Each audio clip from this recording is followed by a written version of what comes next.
can't stand when my mic doesn't work. I can't stand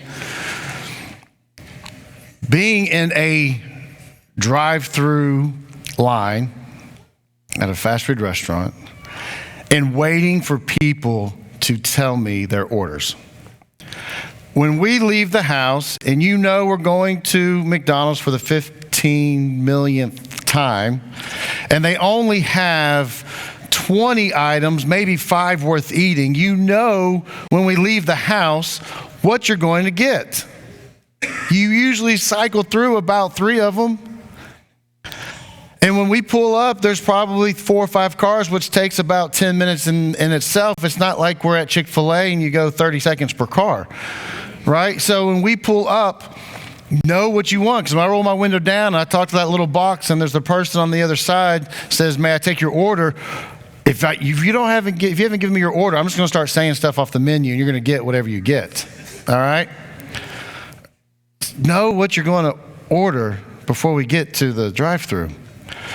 There's a right way and a wrong way to stack cans, place cans in a cupboard, in a cabinet, in your food pantry. Right?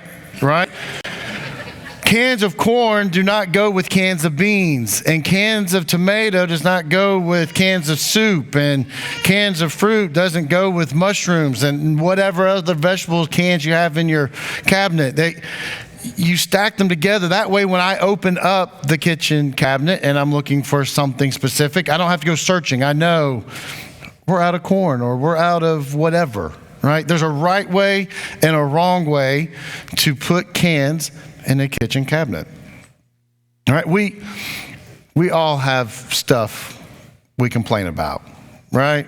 Like sometimes some of these smaller things on a daily or weekly basis, we'll complain about some of these things. And I know these things that I mentioned are small in comparison to some of the things that we complain about in life or that we could complain about in life. I know we have things that we face, health and finances and relationships, and all these things that we can complain about that might be a little bit more heavy than waiting for an order in a drive-through line or how cans are stacked in a cabinet. But complaining and grumbling is something that the people of God have been doing for a very, very, very long time. Not just the people of God, humanity for a very, very long time. Complaining isn't something that just started in 2020, March of 2020, when all of a sudden we ran out of toilet paper and COVID happened and everybody started complaining about that, right? Complaining's been going on for quite some time. We've been in the book of Exodus now for, this is our 10th week. And Pastor Rich said last week, we've kind of named this or called this the Freedom Series, right? The people of the Israel being freed from slavery. And instead of me re-preaching chapters 1 through 14, because that would take us a very, very long time, allow me just a few seconds to recap where we've been. Israelites, they have been enslaved for hundreds and hundreds of years. They've cried out to God. They've cried out for rescue. They've cried out for God to show up, to do something, and God sends Moses. And Moses goes to Pharaoh, and he says, let my people go. Let the children of God, let the Israelites go. Give them their freedom. And Pharaoh says no. He doesn't stop there. He makes life harder. He makes their tasks more difficult. And so God, Moses, still being obedient to God, goes back to Pharaoh and says, let my people go. And eventually we get to the plagues, and there's a plague after plague after plague. And finally, on the 10th plague, the firstborn son of every household would die. And that's where we get the Passover, and we talked about that a few weeks ago. But Pharaoh's firstborn son ends up dying through this plague. And Pharaoh, in his grief and in his anger, goes to Moses and says, get out of town. Leave. I don't want y'all here anymore. Take your people and leave. Now, I can only imagine the joy and the excitement that the Israelites felt at this point, right? These are people who, for their entire life, they've never known anything except for slavery. And so to all of a sudden be given their freedom, there's something that would have to be refreshing and something that would bring joy to them, to no longer be under the rule and oppression or power that controls your every single move. Last week, Pastor Rich preached about following God and how God leads us and how God led his people out of Egypt. And then they were led to the Red Sea. And we heard about God splitting the Red Sea and making a way, and God rescuing the people of Israel. And so that will bring us up to Exodus chapter 15. But before I go into Exodus chapter 15, if we can just step back into chapter 14 for just a little bit, something I want to touch on. Pastor Rich said last week, if you like whining and complaining, if you like hearing about that, come on back because there's plenty more of it. And so we're going to jump right back to the right before they crossed the Red Sea. And here the Israelites are, they're standing in front of an impossible situation. We're not just talking about a couple hundred Israelites. We're talking about thousands upon thousands upon thousands of people. And here they are, in front of them is an impossible situation, the Red Sea.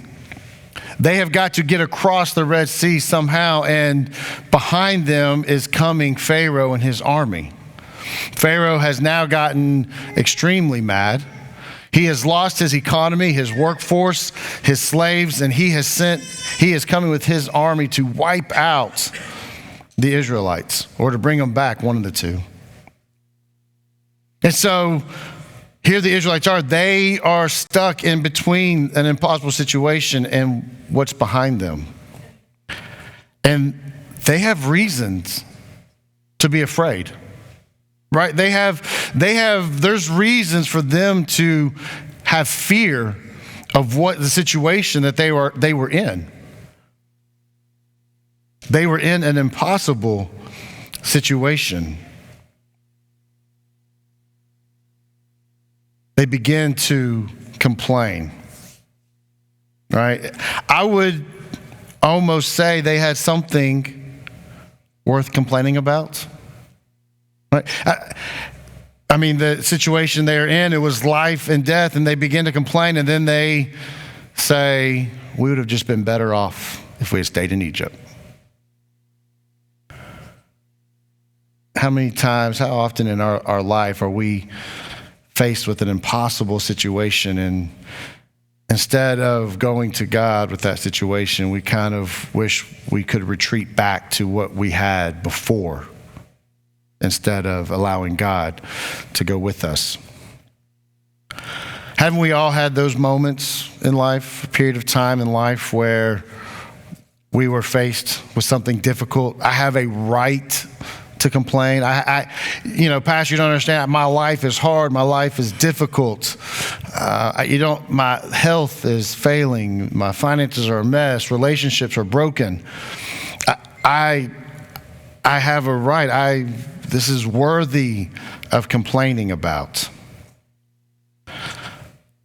I would dare to say many of us, or most of us, can even pinpoint right now some of those impossible situation moments, those Red Sea moments. I have 3 kids.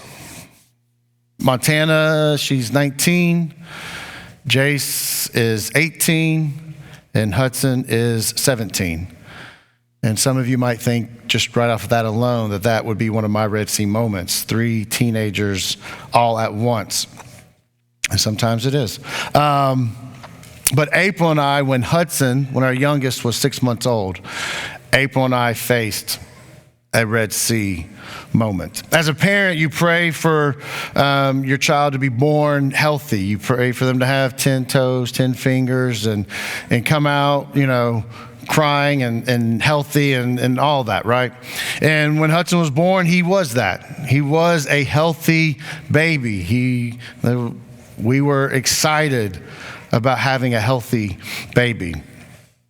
And we took him home and began to raise our family of 5 with 3 kids under the age of 4. Yes. But just after a few months, Hudson began to show signs of not being such a healthy baby. And at 6 months old, we took Hudson to Vanderbilt Hospital to have a test done to see what was going on. And after the test was finished, the doctors told us, you can't go home. You can't take him home. And we don't really know why or what's going on, but you can't take him home. And they said they could tell us what the symptoms were. We knew what the symptoms were. He was failing to thrive. At 6 months old, he only weighed a few ounces more than he did when he was born. He wasn't keeping food down. He was struggling with breathing. And so they began to do tons of tests, a slew of tests, every single day with needles and tubes and all sorts of stuff. And April and I were struggling to watch our 6-month-old go through this entire process of doctors trying to figure out what was wrong. And it got to a place where I just began to really complain about the situation I was in. I mean, we were in a tough situation. But I just began to complain, why do I have to stay at this hospital? Why do I have to live at this hospital and not get to go home and see my other 2 kids every day? Why do my other 2 kids have to be bounced around from house to house, staying with other family members and not really being able to understand where is mom and where is dad? Why don't we get to see them every day? And so it just seemed like we were up against an impossible situation and we were frustrated. And our prayer was somewhat, give us answers. But our faith was struggling. We spent a month at Vanderbilt, and towards the end of it, doctors still couldn't tell us what was wrong with Hudson. About halfway through week 3, the doctors came to us and said, we don't understand why he doesn't have brain damage. We don't understand why he doesn't have cerebral palsy. Hudson was losing oxygen every time he slept, at night and during naps. At night, his oxygen level would go from 100% to 60%, over 100 times a night. And so doctor's like, I don't understand why he doesn't have brain damage. So they couldn't give us the answers that we were looking for, and yet they decided to do a surgery that they said it's a shot in the dark and we hope it does something. So they performed the surgery. We go home a week later, and day after day after day, Hudson began to get better and better and better. And when he go back for checkups and go back for visits, the doctor said, we're not really sure why that surgery shouldn't have fixed that part, and this surgery shouldn't have fixed that part. But you've got a healthy baby. And we knew, April and I immediately began to give God praise and was thankful for what God had done. And in the face of an impossible situation, God showed up and made something beautiful. The doctors said, this is a miracle baby. Pastors were talking and preaching about Hudson, this is a miracle baby. And we knew that God had done something amazing. So the Israelites, God splits the Red Sea and God does something amazing. And as we talked about last week, and they get to the other side, and God does away with the Egyptian army. They try to follow through. He closes the sea on them and they are washed away. And they get to the other side, and that's where Exodus 15 comes in. And the first 18 verses are a song of praise. I'm not going to read all 18 verses. I'm going to read verses 1 and 2, and then I'm going to read verse 18. And it says this, I will sing to the Lord, for he is highly exalted. Both horse and driver he has hurled into the sea. The Lord is my strength and my defense. He has become my salvation. He is my God, and I will praise him, my Father's God, and I will exalt him. In verse 18, the Lord reigns forever. Israelites knew that God had done something miraculous. Something amazing had been done. And if I'm just being honest with you guys, I'm not really shocked to see that the first thing they did, as soon as they got to dry ground, the first thing they did was sing songs of praise. Isn't that kind of something we do when something good, when we know without a shadow of a doubt that God did something amazing? Isn't it natural for us to sing songs of praise, to give God praise, to give God thanks? I know that's what April and I did in our situation. But I want us to drop down a couple verses. Exodus 15. Verse 22 through 24. It says this: Then Moses led Israel from the Red Sea, and they went to the desert of Shur. For 3 days they traveled in the desert without finding water. When they came to Marah, they could not drink its water because it was bitter. So the people grumbled against Moses, saying, "What are we to drink?" Took 3 days. 3 days after this moment, this Red Sea moment, this impossible situation, 3 days. I understand water's important. It's vital. But 3 days, and they begin to already forget and complain about their situation that they're in. Let's jump to chapter 16 real quick, verses 1 through 3. It says this: The whole Israelite community set out from Elim and came to the desert of Sin, which is between Elim and Sinai, on the 15th day of the second month after they had come out of Egypt. So 2.5 months, okay? Hear that, 2.5 months after they come out of Egypt. In the desert, the whole community grumbled against Moses and Aaron. Israel said to them, "If only we had died by the Lord's hand in Egypt." Really? If only we had died? Like, you were in slavery your entire lives. You have been brought into freedom. And now you sit here and you're going, if only we had died. They forgot who God and what God has done. There we sat around pots of meat and ate food, all the food that we wanted. That's because Pharaoh needed you to be healthy so you could do his work. Sometimes the things in life that enslave us, the things in life that have us in bondage, sometimes there's a part of it, a small part of it that might be satisfying to keep us from where God's wanting to take us. Of course, Egypt and Pharaoh was going to feed you. But Moses, you have brought us out into this desert to starve this entire assembly to death. Let's jump one more chapter, 17 verses 1 through 3. The whole Israelite community set out from the desert of Sin. So just where they were at, they're leaving this spot again. They're traveling from place to place as the Lord commanded. They are following God. There's something that they know to trust and to follow God, because they're following where God tells them to go. And they camped at Rephidim. Am I good? All right. Look at my teams, make sure I'm right. But there was no water for the people to drink. That sound familiar? No water. So they quarreled with Moses and said, "Give us water to drink." Moses replied, "Why do you quarrel with me? Why do you put the Lord to test?"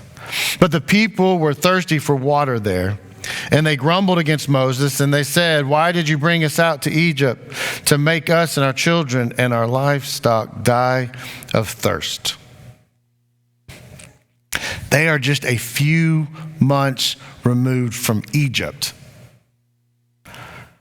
Less than that from the Red Sea. Less than that from the moment that they first complained about water. Less than that from when they complained about food.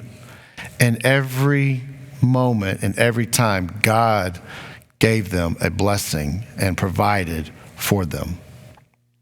And how much and how often they forgot the blessing. Life had gotten hard. Yes, food and water are necessary. And the Israelites, they were in the deserts, and they needed some substance. I want us for just a moment this morning to take a look at what takes place when we begin to complain and grumble. Okay? Something that happens, something that kind of happens within us when our life becomes about complaining and grumbling. When we complain, we take the focus off of what we do have and we place it on what we don't have. Okay? When we complain, we take the focus off of what we do have and we place it on what we don't have. And what did the Israelites have? They had their freedom. Again, a people who had spent their entire life, from the oldest to the youngest, their entire life had been spent in slavery, in bondage, in Egypt. And they now had their freedom, something they never experienced before. And then they had the promises of God. The promises of God that he was going to take care of them, that he was going to lead them, that he was going to take them to the promised land. God had been fulfilling promises along the way. And then the ultimate promise from slavery to freedom to a place that flowed with milk and honey and had everything that they needed. But in this moment, they didn't have food and water. And that's pretty important. But their focus got shifted off of the promises of who God was, and it got focused on this exact moment. We need food and water. Now, I don't need Oreos, right? Right? I don't need Oreos, right? I want Oreos. I like Oreos. I actually love Oreos. Matter of fact, while Hudson was in the hospital as a baby, the hospital had a little room that I didn't tell April about and had a lot of snacks and stuff in there. Oreos was one of them. I ate Oreos every day to the tune of an extra 25 pounds in a month of being at Vanderbilt. She was not happy on the last day when we left. Because I told her on the last day, hey, this room has a bunch of snacks. No, she didn't know. She didn't know. Pastor Rich does not need Krispy Kreme donuts. Sometimes we might need him to have Krispy Kreme donuts, but he does not need Krispy Kreme donuts. He oftentimes really, really, really might want Krispy Kreme donuts.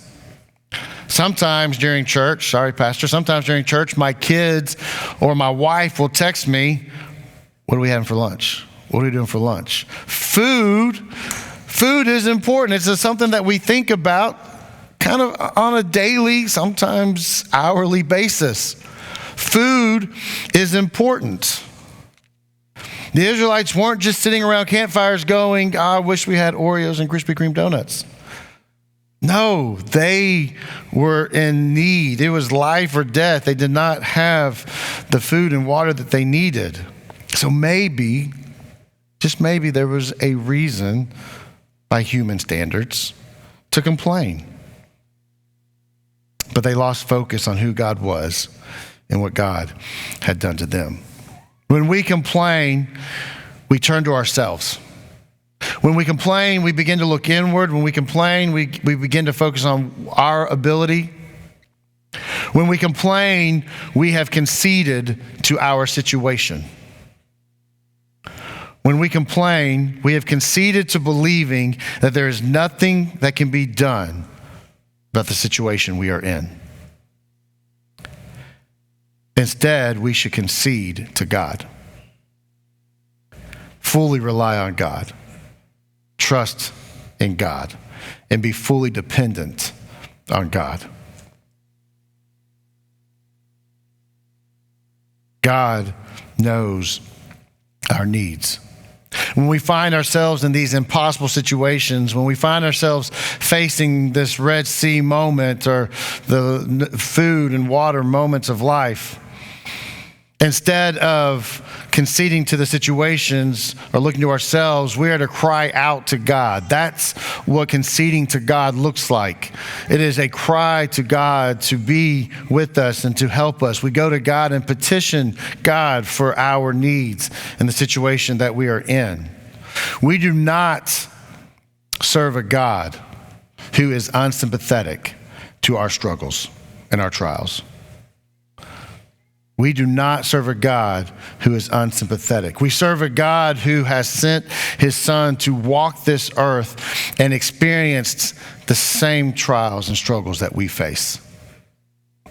He is not unsympathetic. Philippians 4:6 says, do not be anxious about anything, but in every situation, with prayer and petition and with thanksgiving, present your requests to God in your trials and your struggles and in your Red Sea moments and the impossible situations. We are to petition God.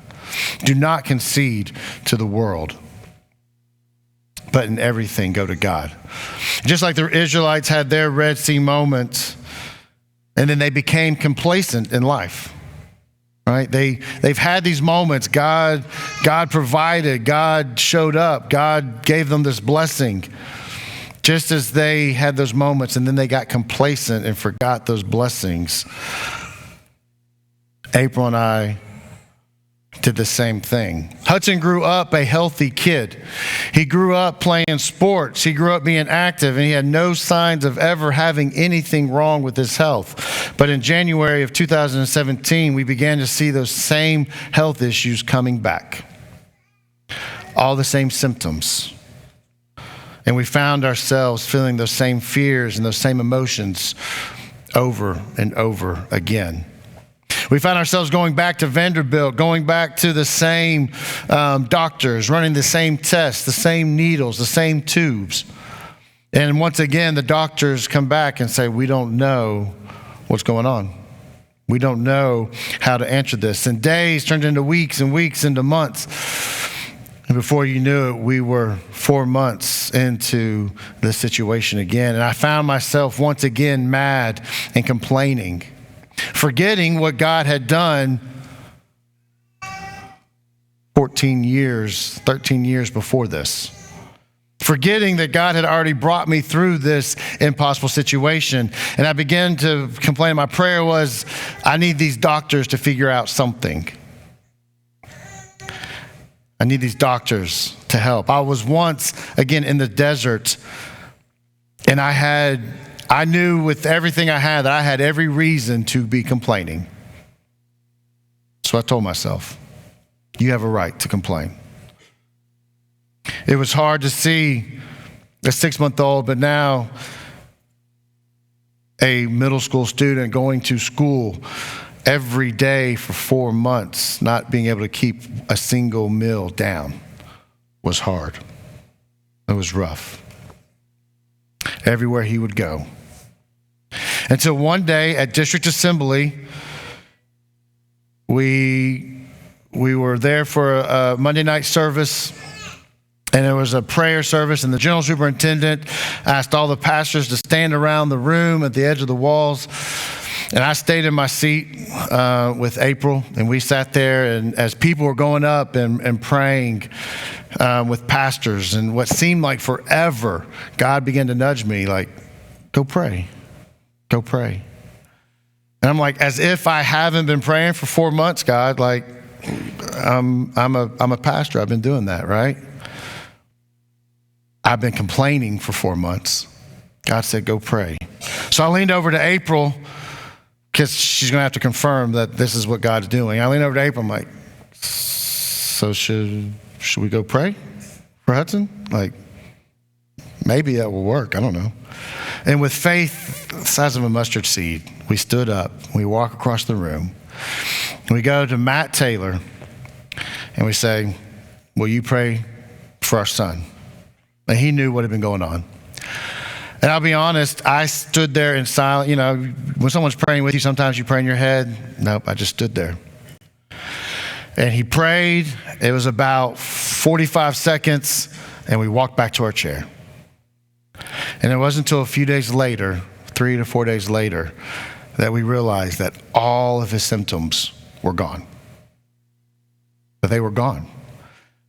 And we were, once again, we were in front of an impossible situation, and I had been complaining and griping and wishing that I was back into something different. And God says, I will take care of this. And he removed the Red Sea that was in front of us. And the blessings that we had forgotten about came flooding back.